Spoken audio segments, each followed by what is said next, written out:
જય માતાજી મિત્રો, સ્વાગત છે તમારું બધાનું આજના વિડીયોમાં। દુઃખની વાતો તો સાંભળવામાં સહેલી લાગે, પણ જેને વીતતી હોય તેને જ ખબર હોય તે વાત ઉપર માતાજી આજના પ્રવચનમાં શું કીધું છે તે આપણે આજે જોવાનું છે। તો ચાલો શરૂ કરીએ આજનો વિડીયો। જય ખુખારમાં મેલડી।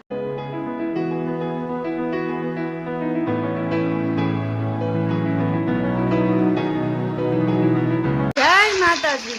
रहस्य से गुप्त रहस्य से बताए मारी हमारे घर बहु बीमारी થાય અમારે ઘેર ચાલુ બીમારી રહે છે તો બધી સેવા ચાલુ કરો અને મારે તો શું છે કે તમે સુખી થશો મને ખબર આમ સુખી થવાના છો કારણ કારણમાં નહીં મૂળા જોડામ નહીં દોડા ફેરવામ નહીં ચોકીઓ મારવામ નહીં થાવ અને થતા હોય તો બધું થાકી જાય ફરી અહીં આયા માથે પડ્યા છો બધા હોશિયાર જ છે ભલે ભૂવા ફરવા ફોરમ જાતે ભૂવા થઈ ગયા છે નહીં થયા હા માં આ બધું કરવાથી કુળ દેવી રાજી થશે મારા જેવી મેલડી રાજી થશે મારા રામચંદ્ર ભગવાન રાજી થશે અને પશુઓની સેવા કરવા માટે તો વિશેષ પશુપતિનાથ મહાદેવ પ્રસન્ન થશે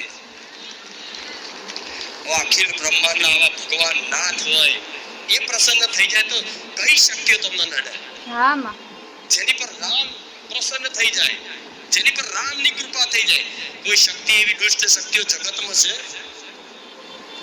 કે જેની પર રામની કૃપા હોય જે રામ નામના સહારે રહેતો હોય જે પશુ પક્ષીઓની સેવા કરી અને દયા ભાવના રાખતો હોય એની પર કોઈ મૂળચોટ વિદ્યા કોઈ તંત્ર મંત્ર કોઈ સાધના કરે તો એનો અસર થાય નહીં કોઈ એને પાડવાની કોશિશ કરે તો કશું કોઈ નથી ઉખડે નહીં એ ના મેરાવે એ થાકી જાય ને કશું હલ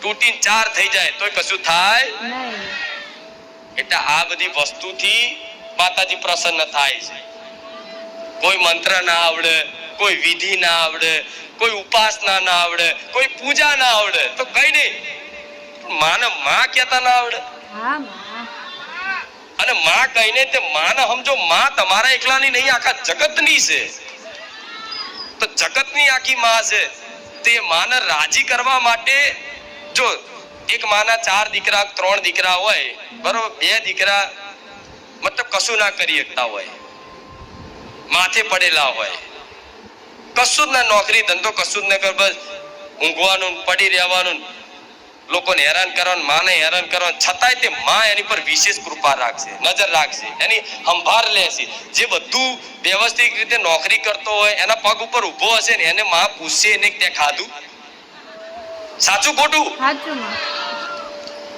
જોજો એ બધો તમારા પરિવારમાં અનુભવ હશે તમે જેની સેવા કરો છો જેને હાચવો છો બરોબર જરૂર પડે કંઈક દવાખાનું આવ્યું ગમે તે કંઈક જરૂર પડી તો તમે પેલા એનું ભારો પૈસા લઈને તમે જાઓ છતાંય એ માં છે ને એ જે કશું નહીં કરતો એને ગારો બોલતો હશે તે એનું જ ઉપરાડું લે છે હા માં સાચી વાત છે એનું કારણ છે કે માની અંદર મમતા કરુણા દયા છે ને એટલે એ માં એવું વિચારે છે કે તું તો તારા પગ ઉપર ઊભો થઈ શક્યો છું તું તારું તો સંભાળી શકીશ તારું જીવન તો તે જાતે કદાચ જીવવાનું એક શક્તિ મતલબ એકત્રિત કરી લીધી છે મતલબ તું સક્ષમ છું હવે તારા જીવનમાં તારા પગ ઉપર ઊભો રહેવા માટે પણ આજે મારા દીકરો ભલે ગમે તેવો દારૂડિયો હોય કે ગમે તેવો હોય પણ એ કશું કરી નહીં શકતો એને માને ગારો બોલે છતાંય તે એ રાતે 12 વાગે ઘેર નહીં આવ્યો હોય ને તો માં એને ફોન કરશે કેટલે રહ્યો ઘેર આવી પણ જે કમ્પ્લીટ નોકરી ધંધો કરતો હોય પોતાના પગ ઉપર ઊભો રહ્યો છે ને એને કોઈ દાર માને ફોન કરે તું કેટલે રહ્યો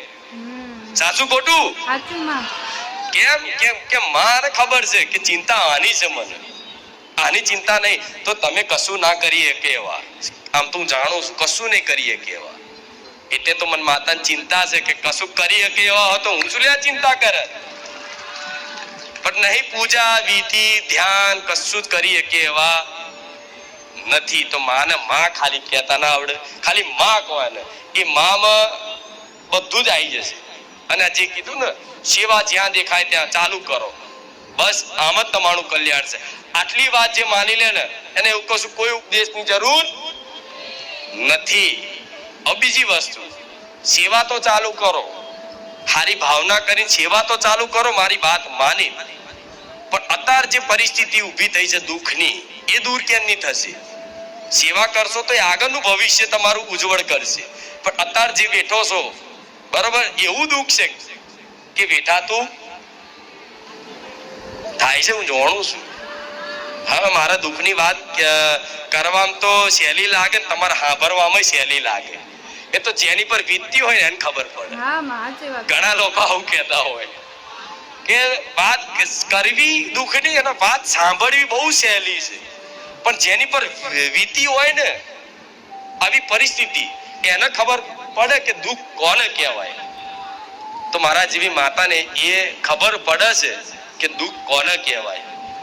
ક્યાં કશું ગુજે નહીં, કોઈ માર્ગ ના દેખાય, અંધકાર, જીવન અંધકારમય, જીવતા હોય પણ મરેલા સમાન, મૃત્યુ સમાન.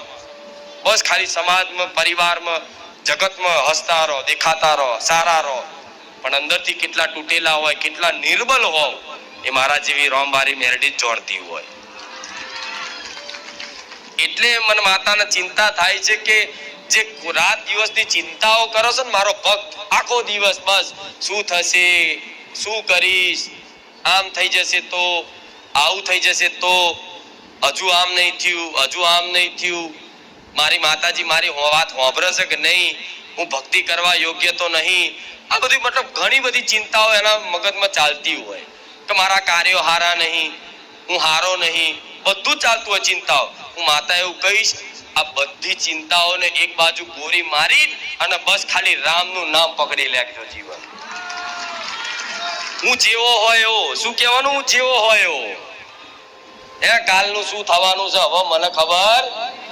હોઈ સોઈ જો રામ રચી રાખા, કો કર તરક બઢાવે શાખા. શું હોઈ સોઈ જો રામ રચી રાખા, એ જ થવાનું છે કે જે રામે રચી રાખ્યું છે. તો બુદ્ધિ ને તર્ક વાપરીને કરશો શું? સાચું ખોટું? એક વિચારો કે જે થવાનું એ થવાનું જ છે ને. તો તમે ભગવાનના ભરોસે, રામના ભરોસે, મારા જેવી માતાના ભરોસે જીવન જીવો છો તો ભગવાન શું કે મંગલ ભવન મંગલહારી દ્રવઉસુ દશરથ અજર બિહારી. મતલબ મંગલ ભવન મંગલહારી, ભગવાનનું નામ એવું છે, ભગવાનનું મતલબ મહિમા એવી છે કે મંગલ મંગલ મંગલ જ થાય, અમંગલ ક્યારે થાય? તો રામ રામ જપો છો ને જોડે બધા ને? અરે ભલે દિવસમાં હું તો કહું શરૂઆત કરો, હું ને કહું રોજ લાખ લાખ જપો, ગણતરી રાખો. અને ગણતરી નહીં રહે ને તો બસ એક અભ્યાસ બનાવો, રામ રામ રામ રામ રામ રામ રામ રામ રામ ચાલુ જ રાખો. આ રામ નામથી છે ને આ જીવ નહીં કહેતા કે દુઃખ બહુ છે, દુઃખ બહુ છે, પેઠવાની શક્તિ નહીં રહી, મરવાના વિચાર આવે, આત્મહત્યા કરવાના વિચાર આવે, કંઈક તલાઈ ડૂબી જવાના વિચાર આવે, કંઈક નાહી જવાના વિચાર આવે, આ બધાને છોડી દઈને બધું મૂકી દેવાના વિચાર આવે. આવું નેગેટિવ વિચાર, નેગેટિવ ચિંતન બધાની અંદર થતું હશે, બધાની અંદર થતું હશે. હું જાણું છું બધાની અંદર થતું હશે. શું કરું, શું કરું, શું કરું? પણ આ પીડાને, આ વિચારોનો નાશ કરવા માટે આ રામ નામ સિવાય કોઈ ઔષધિ જગતમાં વિચારોનો તો નાશ થશે, પણ આ વિચારોનો નાશ તો થઈ ગયો. જે પરિસ્થિતિથી તમને ડર લાગે છે, જે પરિસ્થિતિથી તમને ડર લાગે છે, જે પરિસ્થિતિને લઈને તમે ચિંતિત છો, દુખી છો કે હારું આમ શું થશે, આમ શું કરીશ, હું માતા એવું કહીશ, આ રામ રામ જપવાથી તમારી અંદર આ પહેલા ચિંતાઓનો નાશ થઈ જશે. કોઈ જાતની ચિંતા નહીં રહે. તમે એવું મનમાં અંદરથી હૃદયમાં વિશ્વાસ કરી લેશો કે જે થવું હોય એ મારો ભગવાન જાણે, હું કશું જાણો નહીં, હું મારા રામનો છું, હું મારા રામનો છું, હું મારી માતાનો છું, જે થવું એ થાય. આટલું કહેતા ના આવડે? પછી આવું કહીને તો બીજે તાર ચિંતા કરો તો મતલબ નહીં કોઈ.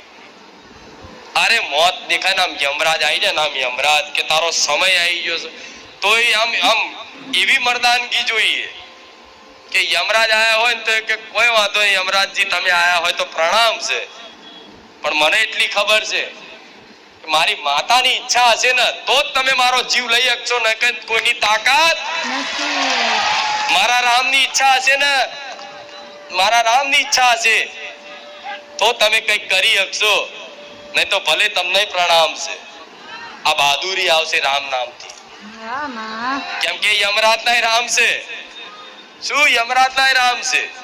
એ ભગવાન છે એમના આદેશ વગર પોદડું નહીં હલતું. સાચી વાત છે, પોદડું નહીં હલતું. એ સંકલ્પ કરી લે તો આખા જગત સંસારની સમસ્ત સંસારની આ હવા છે ને, હવા એ હવા નહીં રોકી એક જ, એ પાણી નહીં રોકી એક જ, એ આગળ બધું રોકી એક જ. એ શું છે કહું, ભગવાન કોઈ સામાન્ય વસ્તુ નથી. જેને બધું બનાવ્યું છે, વિચારો આખું સુંદર સંસારની રચના કરી રંગબેરંગી, કે જ્યાં દરેકનું મન મોહી જાય છે. જેને આ સુંદર રચના કરી આખા સંસારની, રંગબેરંગી દુનિયા બનાવી, પશુ પક્ષીઓની દુનિયા બનાવી, મતલબ જાત જાતના ભાત ભાતના ફૂલો, જાત જાતની સુગંધ મૂકી, એવા ફૂલો છે. તો તમે ફૂલો જોઈને તમે મોહિત થઈ જાઓ કે આહા કેટલું સુંદર ફૂલ છે. અને એની સુગંધ એટલે કોઈ અત્તર સ્પ્રેમાં ના આવે. એ બધું ભગવાને આ બધી પ્રકૃતિ બનાવી છે, આ સંસાર એવો બનાવ્યો છે. એવી સુંદરતા મૂકી, તમારું મન મોહી જાય કોઈ પણ વસ્તુમાં. તો એવી સુંદર સંસારની રચના કરવા વાળા કારીગર જેવા હશે. વિચાર થવો જોઈએ ને. હા.